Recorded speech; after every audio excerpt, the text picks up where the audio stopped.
ప్రపంచ రాజకీయ రంగంలో ఉద్రిక్తతలు ఎప్పుడూ ఉన్నప్పటికీ తాజాగా గాలివేగంగా మారుతున్న పరిణామాలు ప్రపంచాన్ని ఉలిక్కిపడేలా చేస్తున్నాయి. Israel, Iran, America, China, Russia, Pakistan ఇలా శక్తివంతమైన దేశాలు ఒకే యుద్ధ రంగంలోకి దిగుతున్నట్లు కనిపిస్తోంది. ఈ పరిణామాల వెనుక నిజంగా ఏముంది? ఎవరి పక్షంగా నిలుస్తున్నారు? సామాన్య ప్రజలకు దీనివల్ల కలిగే నష్టం ఏంటి? ఈ వీడియోలో మనం తెలుసుకుందాం ఫ్రెండ్స్ ఈ వీడియోని చివరి వరకు చూడండి. వీలైతే లైక్ చేయండి, కుదిరితే సబ్స్క్రైబ్ చేయండి. ట్రంప్ గారి ప్రకటన కంప్లీట్ అండ్ టోటల్ కంట్రోల్ అంటే ఏమిటి? అమెరికా అధ్యక్షుడు డొనాల్డ్ ట్రంప్ చేసిన complete and total control over Iran అనే వ్యాఖ్య ప్రపంచవ్యాప్తంగా రాజకీయ ప్రకంపనలు కలిగించింది. ఇది ఒక మాట కాదు, ఇది ఓ రాజకీయ సంకేతం. ట్రంప్ అడ్మినిస్ట్రేషన్ తీరును బట్టి చూస్తే ఇది యుద్ధానికి మార్గం సిద్ధం చేస్తున్నట్టే భావించవచ్చు. అమెరికా ఇక మౌనంగా ఉండదన్న సంకేతం స్పష్టంగా కనిపిస్తోంది. అయితే ఇది కేవలం ఎన్నికల ప్రచారంలో ఇచ్చిన ఓ ఊచకోత, లేక నిజంగా ఇజ్రాయెల్కు మద్దతుగా సైనిక చర్యలు మొదలవుతాయా అనేది ఆసక్తికర చర్చ. ఇజ్రాయెల్ స్ట్రైక్స్ వల్ల ఇరాన్లో భారీ నష్టం. ఇజ్రాయెల్ చేపట్టిన తాజా మిజైల్ దాడుల వల్ల ఇరాన్ తీవ్రంగా నష్టపోయింది.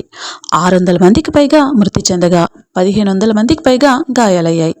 దాడులు సైనిక స్థావరాలకే కాకుండా పౌర ప్రాంతాలను కూడా తాకాయి. దీంతో ప్రజల్లో తీవ్ర భయాందోళనలు మొదలయ్యాయి. ఆసుపత్రులు నిండిపోయాయి. ఇది కేవలం యుద్ధ చర్య మాత్రమే కాదు, మానవత్వంపై జరిగిన దాడిగా భావించవచ్చు.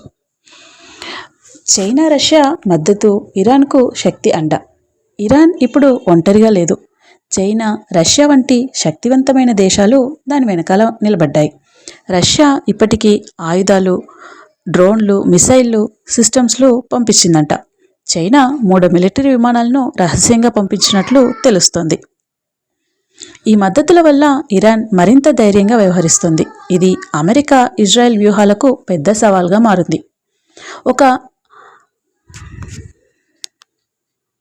ఇంకో ట్విస్ట్ ఏంటంటే, Pakistan military chief Asim Munir America మాజీ అధ్యక్షుడు ట్రంప్ను రహస్యంగా కలిసినట్లు వార్తలు.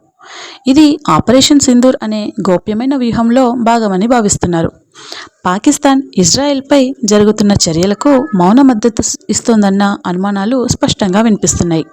ఇది మధ్యప్రాచ్యంలో పాక్ ప్రభావాన్ని పెంచే అవకాశం ఉంది.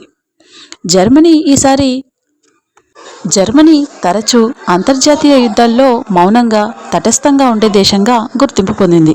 కానీ ఈసారి మాత్రం ఇజ్రాయెల్కు బహిరంగంగా మద్దతు ప్రకటించడం, రష్యా మద్దతుతో ఉన్న ఇరాన్కు వ్యతిరేకంగా స్పష్టమైన వైఖరి చూపటం, ఇవి గతానికి భిన్నంగా ఉన్నాయి.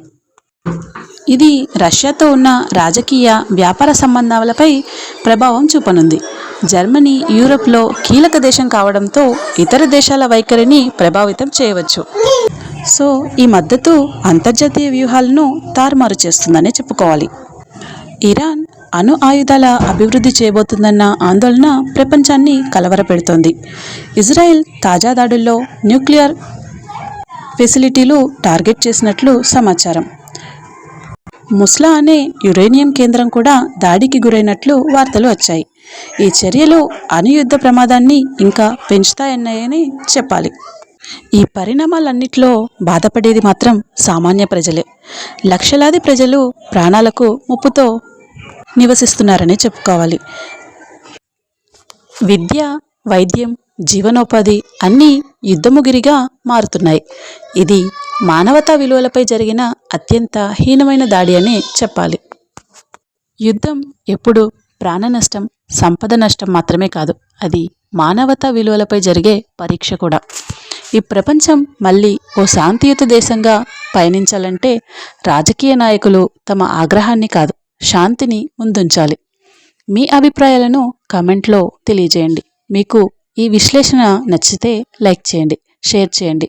ఇలాంటి మరిన్ని అప్డేట్స్ కోసం మా ఛానల్ను సబ్స్క్రైబ్ చేయండి. జాగ్రత్తగా ఉండండి, శాంతిగా ఉండండి.